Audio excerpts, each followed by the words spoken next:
asked Chris what he was expecting out of marriage. He said happiness, stability, and adventure. When I asked Jodie the same question, she said double glazing and a foot spa. I guess it's like they say, opposites attract. You only have to look at Chris and Jodie today to see that Jodie looks amazing and Chris looks like, well, I guess it's like they say, if you can't polish a turd, you can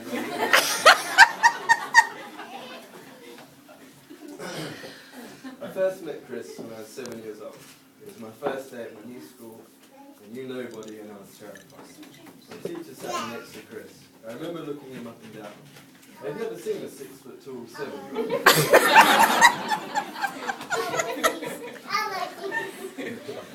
His fingers were longer than my arms.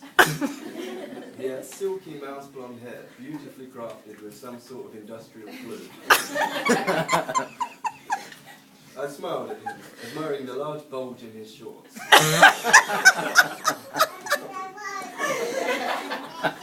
He smirked at me and then pulled out a wad of Merlin Premier League stickers. I felt weak at the knees. This boy has got it all. Charm, charisma, and an impeccable eye for fashion. I showed him my Manchester United watch. He nodded with approval and the friendship blossomed from there. 17 years later, and we're still best friends. We spent every weekend together as children, and then went on to college and worked together. In fact, when I look back, I guess Chris was like a bad fart. Whatever path I chose, he was always there, lingering behind. Of course, I didn't mind having Chris by my side all these years. It worked wonders with the ladies. Girls would often compliment me on my kindness and sensitivity. I often got mistaken for his carer.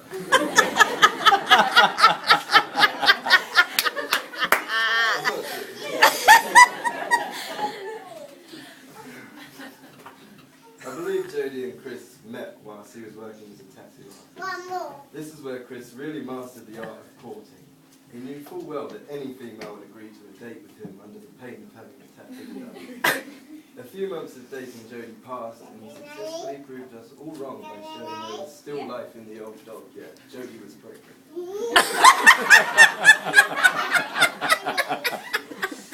Damn it, you, not that.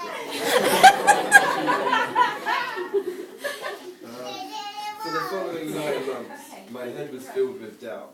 Chris couldn't even hold his bladder. How was he going to hold a child? Needless to say, he proved me wrong. I couldn't be prouder seeing the way Chris fathers Sophia. They are both inseparable. There's no doubt that Chris is the real father. They share the same looks, personality, and even the same reading age. I was going to tell funny stories I have with the stag do, but I won't for fear of tarnishing this evening.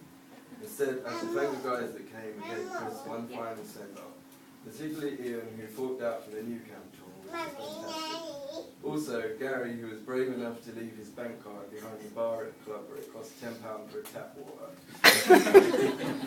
Also, my dad, who chipped in many a euro, and last but not least, aid for continually laying many a towel down.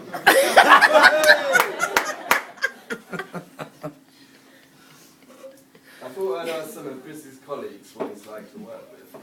I managed to have a quick word with the site manager. He told me that Chris is referred to on site as God. He said that this is because it's a miracle if he does any work.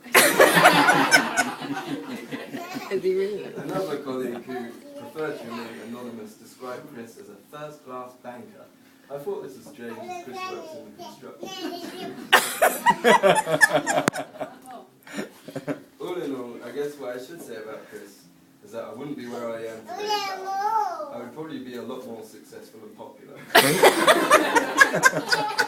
All jokes aside though, I think Jodie has got a real catch in Chris. He may be punching way above his weight, but underneath that ink-stained exterior, he is the kindest, funniest and most caring guy I know.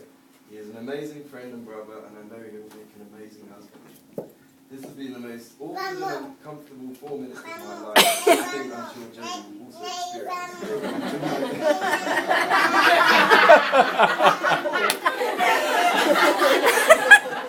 That's being generous.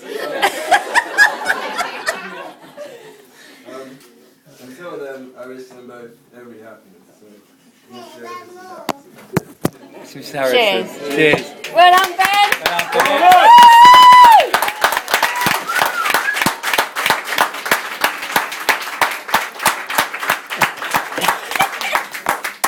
Okay, turn this off now.